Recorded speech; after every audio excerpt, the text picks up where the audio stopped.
maa ngi di seetlu bu baax man maa xam li ma ree quoi Abdou Karim Fofana suñu ministre bi ñu ne waaw bu ngeen gisee ñu lever barricade bi c'est parce que Ousmane Sonko wooteetul appel à l'insurrection man de mam jàng sorewul waaye bëgg na maa xam ngeen expliquer ma lan moo la appel à l'insurrection l'insurrection la waaw l'insurrection waaw Ousmane Sonko ñaati yoon la wax nañu résister nañu xeex ak gouvernement bi nga xamante ne nekk ñu fi lu dul jël alalu askan wi ak jaay doole képp kaa xamante ne rek jóg naal pour nekk opposant ba leen sonal ñu créer la ay dossier Ousmane Sonko de loolu la wax pour ñu wàcc xeex ak loolu waaye waxul ñu wàcc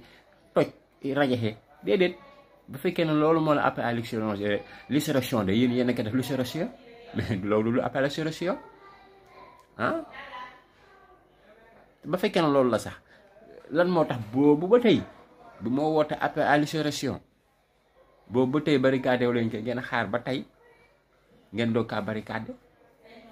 te yow li nga wax ak li keneen ki wax bokkut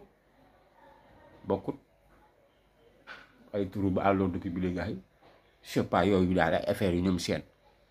mais daal comme te levé ngeen ko c'est bon bëggoon na maa xam tamit wala boog nga gën maa leeralal